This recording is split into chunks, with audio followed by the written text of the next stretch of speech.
ধারাবাহিক বৃষ্টিপাতের ফলে বুধবার কাছাড় জেলার শালচাপড়া টুকর গ্রামে বাঁধ ভেঙে প্রচণ্ড গতিতে জল প্রবেশ করতে শুরু করে এতে আশপাশের ঘরবাড়ি বন্যার জলের নিচে চলে গেছে।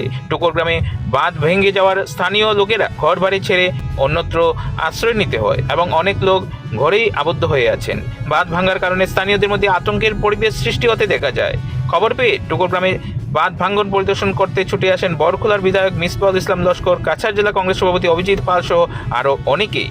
প্রশাসন ও জলসম্পদ বিভাগের আধিকারিকদের কাছে অতি সত্বর এলাকায় নিরাপত্তা বাহিনী মোতায়েন সহ যারা ঘরে আবদ্ধ হয়ে আছেন তাদেরকে উদ্ধার করার জন্য সংবাদ মাধ্যম মারফত কংগ্রেস নেতা অভিজিৎ পাল আবেদন জানান।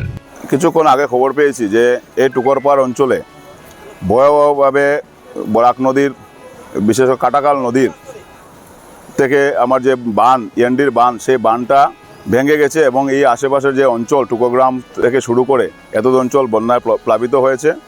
তাই খবর পেয়ে আমরা তাৎক্ষণিকভাবে আমাদের বরখোলা সম্মানীয় বিধায়ক মিসবাউল ইসলাম লস্কর সহ জেলা কংগ্রেসের একটা প্রতিনিধি দল আমরা এখানে আসি। এসে স্থানীয় মানুষের হাতে খোঁজখবর নেই। এখন পর্যন্ত এই বাঁধ ভাঙার ফলে আজকে 3-4টা বাড়ি জলের তলে চলে গেছে এবং এখানকার মানুষ, প্রত্যেক মানুষ আজকে বন্যায় প্লাবিত হয়েছেন। আমি এইমাত্র জেলাধিপতির সাথে কথা বলার চেষ্টা করেছিলাম, ওনাকে পাইনি। আমি এসপিকে বলেছি যাতে অতি সত্বর এখানে পুলিশ প্রশাসনের ব্যবস্থা করা হয়, না হলে এই আজকে সন্ধ্যা হতে চলেছে, সন্ধ্যার সময় এখানে আরও দুর্ঘটনা ঘটার সম্ভাবনা আছে। এখানে বাঁধ ভাঙছে এবং প্রচুর লোক এখানে সমাগম হবেন। তাই যাতে কোনো মানুষের যাতে কোনো ক্ষতি না হয় এবং জেলা প্রশাসন যেন এখানে রেস্কিউ করার জন্য মানুষকে কীভাবে এখানে নিরাপদ স্থানে নিয়ে যাবেন সেই ব্যাপারে যেন ওনারা পদক্ষেপ নেন এবং যাদেরকে নিয়ে কোনো ক্যাম্প বা স্থানীয় কোনো ক্যাম্পে যেন এদেরকে রিলিফের ব্যবস্থা করা হয় এবং যাদের ঘরবাড়ি জলের তলে চলে গেছে তাদেরকে যেন সরকারের পক্ষ থেকে উপযুক্ত দেওয়া হয়। এই ঘটনার বিষয়ে আমরা যে ফ্লাড কন্ট্রোলের আমরা সাইটের যে জেই, বিশেষ করে জেই ফারুক আহমদরেই আমরা দায়ী করি। কেননা আজকে বিগত 1 মাস থাকিয়া 1 মাসের চেয়ে বেশি হইব আমরা এই বাংলিটা।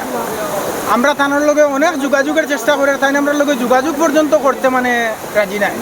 তাই এমন একটা ছেলের লগে যোগাযোগ করে যে ছেলের একটা মেকুর পর্যন্ত নাই, যে এই মেকুরকও তার ভিতরে পানি ঢুকলে যে তার ক্ষতি হইব, ওইরকম একটা ছেলের লগে যোগাযোগ করেন। তাই করিয়া ও ছেলে রিপোর্ট দেয় যে ঠিক আছে বান, তাইনো অফিসও গিয়া কইন ঠিক আছে।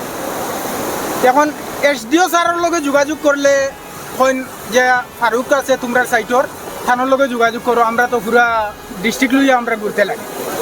এখন এই একমাত্র ফারুক, এই ফারুকরে আমরা সাইটে থাকিয়া অতি সত্তর সরাইয়া অন্য একজনের নিয়োগ দেওয়ার লাগে আমরা আবদার রাখিয়া বিগত 7 বছর থাকিয়া এই ফারুকে দুকাবাজি করি আর আমরা